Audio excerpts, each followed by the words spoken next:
Le petit chaperon rouge de Charles Perrault. Il était une fois une petite fille de village, la plus jolie qu'on eût su voir. Sa mère en était folle et sa mère grand plus folle encore. Cette bonne femme lui fit faire un petit chaperon rouge qui lui seyait si bien que partout on l'appelait le petit chaperon rouge. Un jour, sa mère ayant cuit et fait des galettes, lui dit « Va voir comment se porte ta mère grand, car on m'a dit qu'elle était malade. Porte-lui une galette et ce petit pot de beurre. » Le petit chaperon rouge partit aussitôt pour aller chez sa mère grand, qui demeurait dans un autre village. En passant dans un bois, elle rencontra compère le loup, qui eut bien envie de la manger. Mais il n'osa, à cause de quelques bûcherons qui étaient dans la forêt. Il lui demanda où elle allait.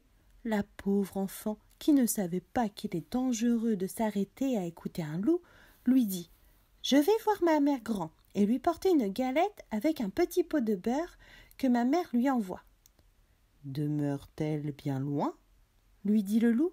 « Oui, dit le petit chaperon rouge, c'est par-delà le moulin que vous voyez tout là-bas, à la première maison du village. »« Eh bien, dit le loup, je veux l'aller voir aussi. Je m'y en vais par ce chemin-ci, et toi, par ce chemin-là, et nous verrons qui plus tôt y sera. » Le loup se mit à courir de toute sa force par le chemin qui était le plus court, et la petite fille s'en alla par le chemin le plus long, s'amusant à cueillir des noisettes, à courir après des papillons et à faire des bouquets des petites fleurs qu'elle rencontrait. Le loup ne fut pas longtemps à arriver à la maison de la mère grand. Il heurte. « Toc, toc.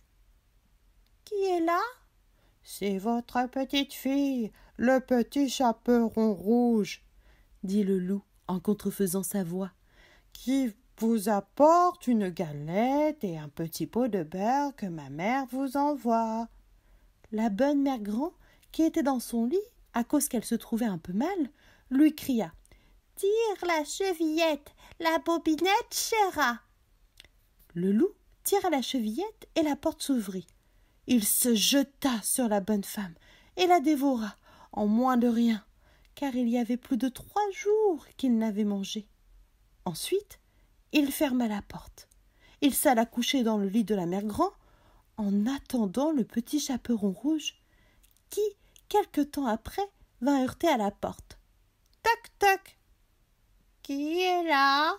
Le petit chaperon rouge, qui a entendu la grosse voix du loup, eut peur d'abord, mais croyant que sa grand-mère était enrhumée, répondit « C'est votre fille, le petit chaperon rouge, qui vous apporte une galette et un petit pot de beurre que ma mère vous envoie. » Le loup lui cria, en adoucissant un peu sa voix « Tire la chevillette, la bobinette chéra !»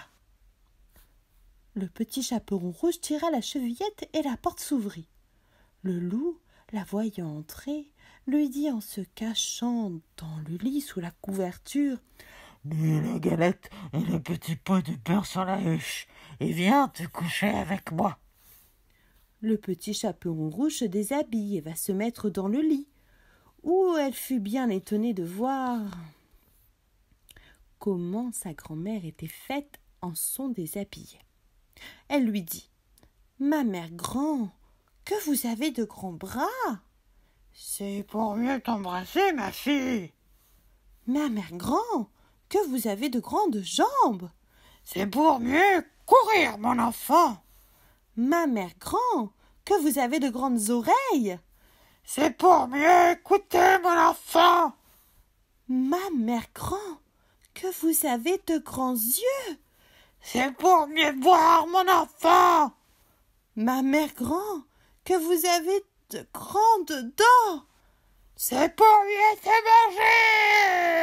manger. » Et en disant ces mots, ce méchant loup se jeta sur le petit chaperon rouge et la mangea. Moralité. On voit ici que de jeunes enfants, surtout de jeunes filles belles, bien faites et gentilles, vont très mal d'écouter toutes sortes de gens, et que ce n'est pas chose étrange s'il en est temps que le loup mange. Je dis le loup, car tous les loups ne sont pas de la même sorte, Il en est d'une humeur accommodante, sans bruit, sans fiel et sans courroux, qui, privés, complaisants et doux, suivent les jeunes demoiselles jusque dans les maisons, jusque dans les ruelles. Mais hélas, qui ne sait que ces loups doucereux de tous les loups sont les plus dangereux.